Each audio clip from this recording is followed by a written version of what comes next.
Salut à tous, aujourd'hui on revient du CDF de Caen avec Maël qui a fait un excellent score aujourd'hui. Maël, qu'est-ce que tu as fait aujourd'hui?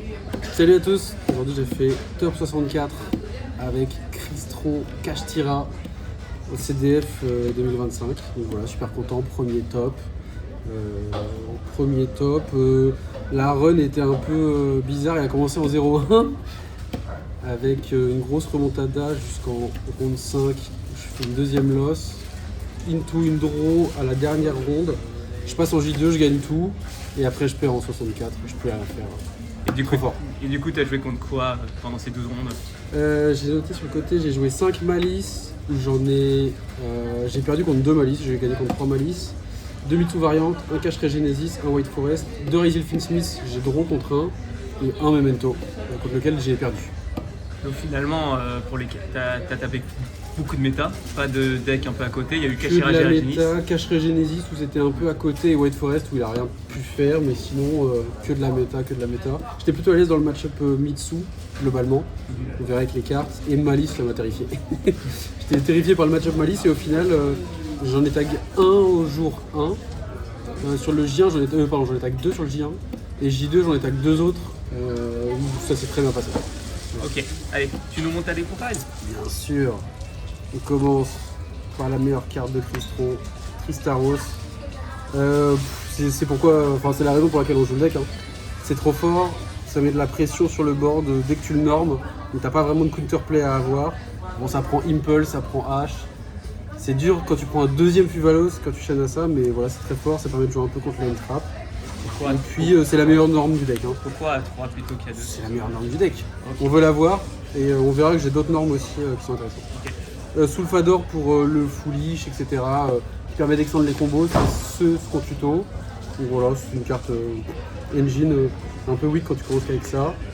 La normale pour aller link off et tuto l'AMP. Ça fait ce que ça a à faire, c'est pas des cartes de fou. Voilà. Fait finir, j'en ai joué 2 au début, je jouais à 1, mais là voilà, ça m'a aidé parce que j'avais beaucoup de targets à mettre au cimetière. C'est ce qui t'aide en fait à mettre au cimetière et à avoir du grind, à jouer sous l'ancéa et à jouer sous droll parce que ça se paye du deck, donc c'est quand même fort. Un violet pour tuto les monstres, c'est toujours utile, c'est une 4ème target pour discard, et une citrie en engine requirement pour spé avec Tristaros, rien à dire sur ça, ça peut servir, voilà, c'est ok. Ça c'est pour les monstres. Les monstres Cristron. Inclusion, la magie qui tuto. En vrai c'est une très bonne carte. C'est pareil la deuxième meilleure carte du deck je pense. Tu tuto l'activation, tu reborn au cimetière donc ça fait du grind. C'est très très fort. Ama Cristron, vraie carte aussi. Tu recycles des ressources, tu pètes jusqu'à 2. C'est trop fort. Voilà pour le line-up Cristron. Niveau consistance, j'ai bien aimé les ratios, j'hésitais entre 2 ou 3 mourir, mais là j'ai quasiment pas brick du tournoi donc ça va. Avec ça, on joue engine de fou ici, Kashtira, hop. Donc là l'idée c'est qu'en fait on n'aime pas Malice, comme je l'ai dit, ça me terrifie, du coup on joue 3 licornes pour vraiment contrôler le board. Fenrir, j'en ai eu un, des fois il est sorti en go second, il met de la pression sur le board, j'ai 2 terrains donc techniquement je peux avoir 3 Fenrir, mais c'est surtout licorne que je voulais avoir. En go 2, souvent moi j'ai que 2 licornes, 1 terrain, vraiment réduit au minimum, genre on a 3 cartes cash et la brique, mais globalement voilà, ça s'est bien passé. Alors, des fois tu touches burst, des fois tu touches que des cash, mais globalement ça se passe bien. Et puis ça permet aussi de bridge, on le verra, sur des cristaux, avec notamment Dracosac et tout ça. Donc voilà pour l'engine cash. Là on va passer au non-engine. Alors, au niveau des entraps, j'ai joué 3 Fuvalos, 3 Droll, 3 H, 3 Imperm. Donc ça c'est assez classique. J'ai trouvé que les engines étaient plutôt efficaces. J'ai bien aimé Droll en main, ça m'a servi de cette situation. J'ai beaucoup aimé Imperm, j'ai beaucoup hésité en fait à mettre Gospel à la place. Au final Imperm a été insane, c'est un board breaker, ça permet de stopper les combos etc. Donc voilà, très content de ce line-up là, pareil pour Fuvalos. Donc ça, c'était plutôt classique. Et enfin, carte qui m'a été ultra utile aussi. Droplet, et bon, Call By, c'est une carte de tricheur. Mais globalement, Droplet c'est trop fort, tu fais plein de body avec les caches, les Crystron. Donc voilà, c'est trop fort. En Godot, tu remontes des boards, tu montes des Mitsu, des IP, etc. Donc voilà, c'est trop fort. Ça, c'est. Voilà pour le main. Et tu joues à combien? 40. 40. Et du coup, pas 40 d'Azamina. Non, alors ça, la vraie histoire aussi. Pas d'Azamina. Je jouais à 50 au début, mais je touchais pas mes free spots. Donc c'était un peu éclaté. Merci à Raphaël qui m'a dit de repasser à 40. Et Pour Azamina, l'extra deck. ça casse pas les bords. Hein. Bah en fait tu fais un plus gros ceiling, mais au final tu touches pas à tes free spots. Donc en fait quand t'es en Go 2 t'es auto lose, donc c'est chiant. Pour l'extra deck, donc j'ai joué un Dracossack pour faire le bridge. Je l'ai jamais sorti du tournoi, mais il est là au cas où. Typhoon parce que c'est fort. Je l'ai fait un petit peu, il m'a pas non plus été game breaker. J'ai l'impression que j'ai lose à chaque fois que je l'ai fait. Mais je pense qu'il est quand même utile dans le format. Nova Infini. Bon, c'est aussi une des raisons pour lesquelles tu joues le deck parce que ça te fait un ceiling de board avec 2 niveaux 5 qui est hyper fort. En combinaison à Nova, on joue le petit Mekaba. Parce que quand tu te fais nul sur Nova, tu peux spammer Mekaba. Donc en gros le mec il choisit entre avoir Infini sur le board ou Mekaba. Donc c'est hyper fort, surtout si tu as Tristaros on board. En fait son nib il est totalement negate. C'est Samouraï, Samouraï Destructeur sur nib. S'il a Nova en plus, c'est fini pour lui. Il a tout perdu alors qu'il a fait un nib. Voilà pour ça. Pour continuer sur les synchros, donc Engine Requirement Esqueletus, ça grind des ressources, c'est trop fort. Une synchro 9 pour jouer en fait avec Tristaros, tu peux dodge avec un cache. Et puis ça te permet, quand tu startes avec juste un Tristaros et un cache, tu fais synchro 9, tu peux faire l'effet de Tristaros pour ban du cimetière SP2 et puis tu lances tes combos. Donc c'est vraiment fort, et puis lui quand il est détruit, tu peux reprendre des ressources du banni, donc c'est fort. Corian Gandax, carte de fou dans Crystron. C'est dur à faire parce qu'il te faut 2 tuners, mais voilà, ban 3 quoi. Est-ce que j'ai besoin d'en dire plus? Carte de fou. Et enfin j'ai joué 2 Dragster, plus grosse, enfin la target principale en fait à Tristaros pendant le tour adverse. J'en ai joué 2, le deuxième est jamais sorti au final, mais je me pose encore la question de savoir si c'est relevant d'en jouer un deuxième, je sais pas trop ce que je pourrais mettre à la place.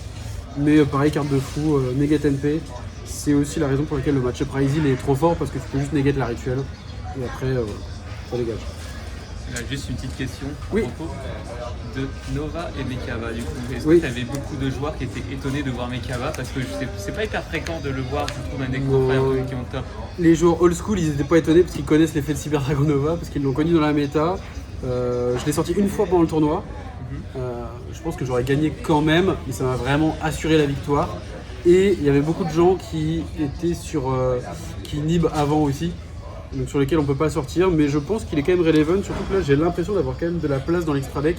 Et pas besoin d'avoir des targets où les listes Crystron jouent d'autres choses, mais que je trouve vraiment pas utiles. Donc voilà, je pense qu'il a sa place en tout cas en extra aujourd'hui. Effectivement, sans les Azamina, ça te fait déjà au moins 2 free spots de plus pour rentrer Mekaba. C'est ça. En lien, on joue Clockwork Knight pour envoyer le tigre ou le violet, le Tistivre au cimetière, sans faire l'effet. Donc ça voilà.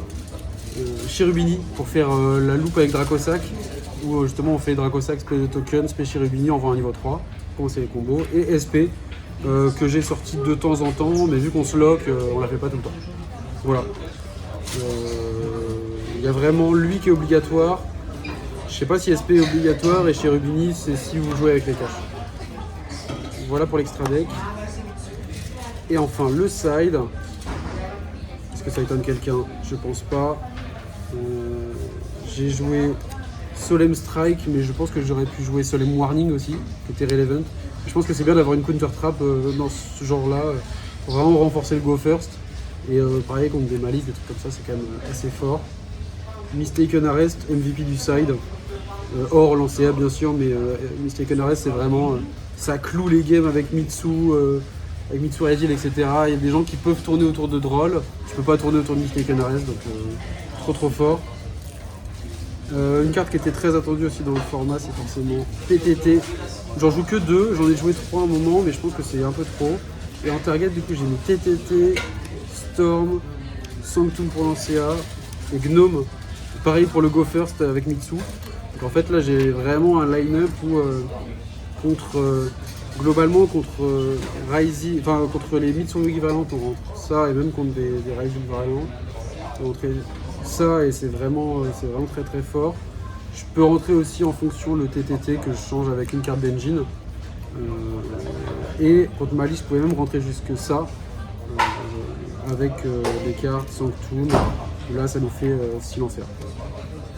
Voilà, pour la decklist. Et pourquoi Lightning Storm, c'est plutôt pour cibler tout ce qui est Link, monstre en position d'attaque? Plutôt backrow, plutôt pour les backrow. Qu'est-ce qui t'a fait choisir plutôt Lightning Storm plutôt que Plumeau d'Amarpi? Je pense que c'est plutôt pour la versatilité, mais sinon j'aurais pu jouer aussi Plumeau, j'ai hésité. Avant j'avais les deux aussi dans l'extra deck, enfin dans le side, mais j'ai privilégié Storm. C'était pas une carte de fou sincèrement. Je pense que c'est peut-être un flex spot que j'aurais pu changer parce que les breakers étaient pas si utiles que ça, mais ça m'a sorti de certaines situations où ça peut clean aussi des MP. Donc voilà. Et je pense que Plumeau aurait été sûrement plus relevant. Voilà. Est-ce que tu as des remerciements, des shout-outs à Bien faire sûr. Comme je disais, du coup, remerciements déjà à la team, le deck check, incroyable. Beaucoup de préparation, on a mis plein de choses en commun, donc c'est aussi un peu une victoire de team et ça fait plaisir. Premier top de deck check aussi. Voilà, avec Alex qui avait Bubble l'année dernière. On confirme cette année. On confirme cette année. Et puis remerciements à Raphaël pour l'aide sur le deck building et pour m'avoir rabâché qu'il fallait enlever les Azamina. Et dernière dédicace à Eren, le gars avec qui je me suis battu pour la ronde du top. Voilà, on était deux. Il m'a dit que je devais le remercier parce que j'avais gagné, donc je le remercie. Merci à toi de m'avoir laissé gagner. Je l'ai battu. Et Mimi, remercie-moi à Mimi aussi. Remercie-moi à Mimi, c'est la meilleure, c'est la meilleure. J'aurais rien pu faire sans elle. Voilà, donc merci à tous et puis on se retrouve du coup à l'Europe, parce que je suis qualifié à l'Europe. Donc on se retrouve à l'Europe pour essayer de compete.